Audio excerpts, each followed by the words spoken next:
Good morning students, प्रिय विद्यार्थियों। आज हम कृष्णा सोबती द्वारा रचित मियां नसरुद्दीन पाठ पढ़ने जा रहे हैं, जिसके अंदर उसका जन्म और मृत्यु और अनेक प्रकार का जो रचनाएं और उपन्यास हैं उस बारे में हम चर्चा करेंगे। पहले इस पाठ में हम देखेंगे कि कैसे शख्स की कहानी उन्होंने प्रस्तुत की है जो 56 प्रकार की रोटियां बनाने में माहिर होते हैं। एक दुकान पर खड़े हैं और उसकी कामयाबी की दास्तान कृष्णा सोबती ने स्वयं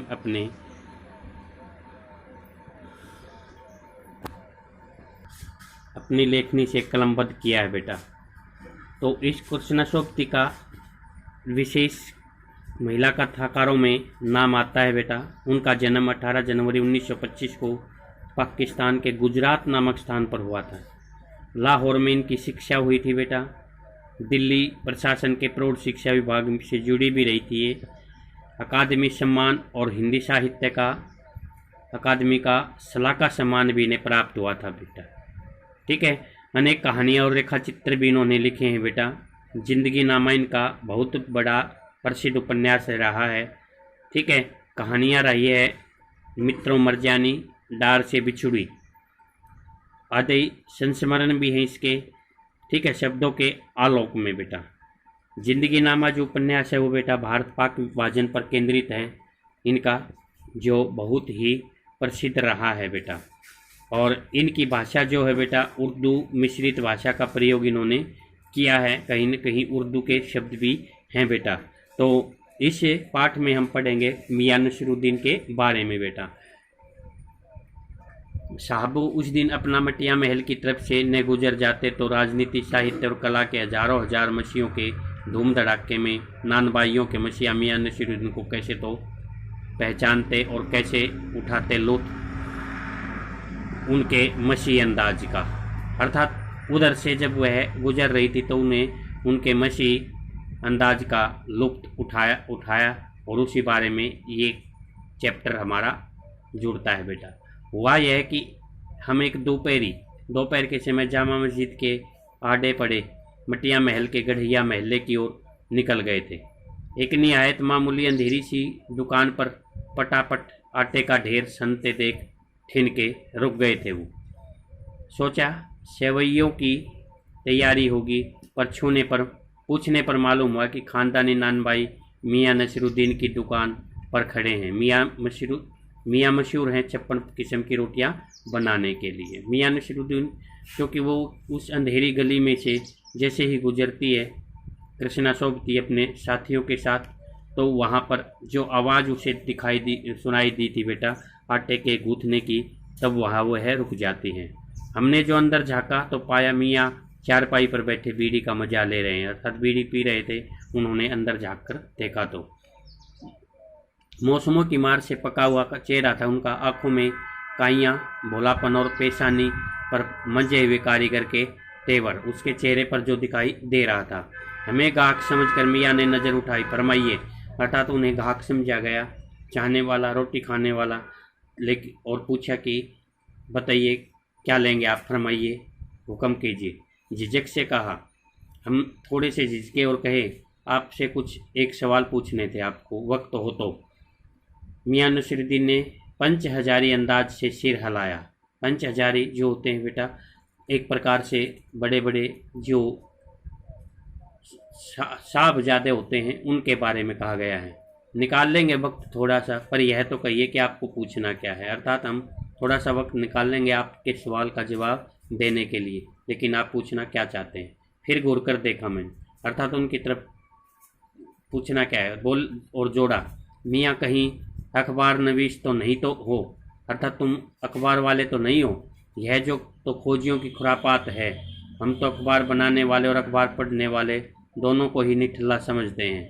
हाँ, कामकाजी आदमी को इससे क्या काम। खैर, आपने यहाँ तक आने की तकलीफ़ उठाई है तो पूछिए क्या पूछना चाहते हैं। फिर हमारी तरफ घूरकर उसने ये इस तरह के सवाल पूछे कि क्या कोई अखबार वाले तो नहीं है, क्योंकि वे तो निठल्ले होते हैं, वो उनको निठल्ला मानता है।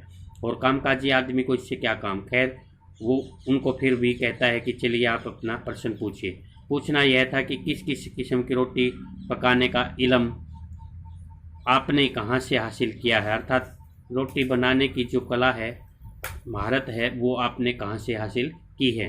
मियाँ नसीरुद्दीन ने आंखों के कंचे हम पर फेर दिए, अर्थात हमारी तरफ तिरछी नज़रों से देखा और कहा, फिर तरेर कर बोले, क्या मतलब, पूछिए साहब।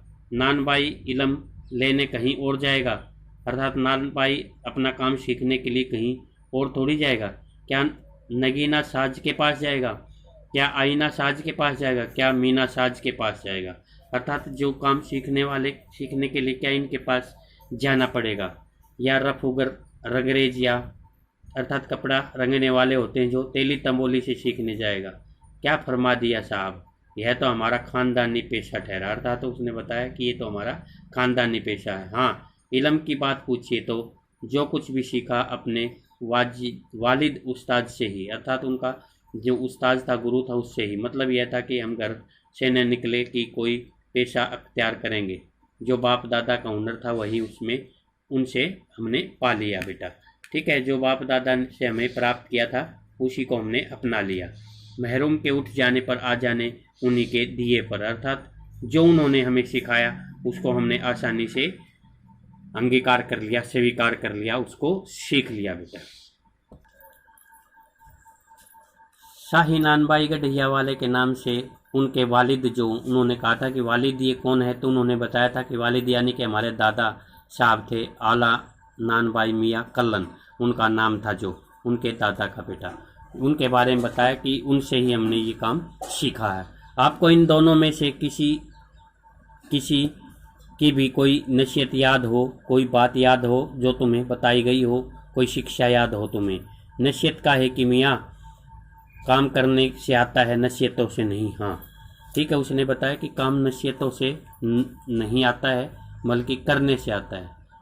वजह फरमाया है, पर यह तो बताइए कि जब आप हमने भट्ठी की ओर इशारा किया, भट्ठी की तरफ इशारा करके कहा कि इस काम पर लगे, तो वालिद साहब ने सीख के तौर पर कुछ तो कहा ही होगा, अर्थात तुम्हें शुरुआत में कुछ तो सिखाया ही होगा। उस भट्ठी की तरफ इशारा करके उसने कहा, मियाँ कृष्णा सोबती ने। तब नसीरुद्दीन साहब ने जल्दी 2-3 कस खींचे, अर्थात वो बीड़ी पी रहा था तो उसने उसके कस खींचे, उसको खींचा, कहा, फिर गला साफ किया और बड़े अंदाज से बोले, अगर आप कुछ कहलवाना ही है तो बताइए, दिए देते हैं। आप जानो, जब बच्चा उस्ताद के यहाँ पढ़ने बैठता है तो उस्ताद कहता है, अर्थात उसको पढ़ाना सिखाता है। जब किसी गुरु के पास वह जाता है तो कहे आलिफ, बच्चा कहता है आलिफ, कहे बे, बच्चा कहता है बे, कहे जिम, बच्चा कहता है जिम। इस बीच उस्ताद जोर का एक हाथ सिर पर धरता है और शागिर्द शिष्य जो होता है चुपचाप परवान करता है, उसकी बात को मानता है। समझे साहब, हम तो पढ़ाई ऐसी और दूसरी बात बीच में छोड़ सामने से गुजरते मीर साहब को आवाज़ दे डाली। उन्होंने कहा, कहो भाई मीर साहब, सुबह ने आना हुआ, पर क्यों, अर्थात वो दूसरे जो व्यक्ति है बेटा मीर साहब, उसको पुकारते हैं। जब वो कृष्णा शोभती से बात करते करते अचानक उनका ध्यान वहाँ जाता है। मीर साहब ने सिर हिलाया, मियाँ अभी लौट के आते हैं तो बतावेंगे, अर्थात मैं अभी वापिस आऊँगा और आपको बताऊँगा। आप दूसरी पढ़ाई की बाबत कुछ कह रहे थे ना, अर्थात दूसरी पढ़ाई के बारे में कह रहे थे, उस बारे में मैं अभी बताता हूँ।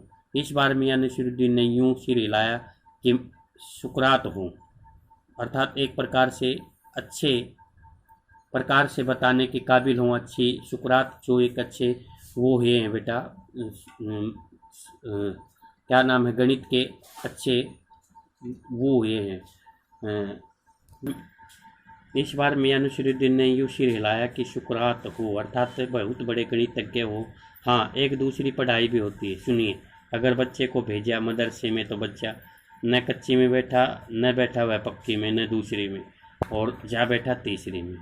अब हम यह पूछे कि उन तीन जमातों का क्या हुआ उन 3 क्लासों का, अर्थात तो उसके बारे में पूछता है कि सीधा ही हम एक पहली दूसरी क्लास पास नहीं करें, हम तीसरी कक्षा में जा बैठे।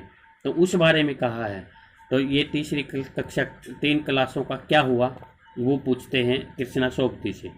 अब अपना ख्याल था कि मियाँ नसीरुद्दीन नानबाई अपनी बात का निचोड़ भी निकालेंगे, पर वह हम ही पर दागते रहे, हम ही से सवाल उल्टे करते रहे। आप ही बताइए उन 2-3 जमातों का क्या हुआ, अर्थात तो उन्हीं के ऊपर वो सवाल थोप दिए उन्होंने। यह बात मेरी समझ के तो बाहर है, अर्थात यह बात उसकी समझ में नहीं आई। कृष्णा सोबती खुद कह रही है कि यह बात मेरी समझ में नहीं आई जो वो बता रहे थे। इस बार शाही नानबाई मियाँ कल्लन के पोते अपने बचे खुचे दांतों से खिलखिला के हंस दिए, अर्थात मियाँ कल्लन कौन, उनके दादा बेटा मियाँ नसीरुद्दीन के। वे अपने बचे कुचे दांतों से खिलखिला कर हंस दिए, मतलब मेरा क्या साफ न था, लो साहिबो अभी साफ हुआ जाता है, जरा सी देर को मान लीजिए। हम बर्तन धोना न सीखते, हम भट्ठी बनाना न सीखते, भट्ठी को आँच देना न सीखते। अर्थात वो बताता है कि उन 3 क्लासों का अर्थ क्या होता है, कि हम कच्ची में नहीं बैठेंगे, नहीं पक्की में बैठेंगे, न दूसरी कक्षा में बैठेंगे, बल्कि तीसरी कक्षा में जा बैठेंगे।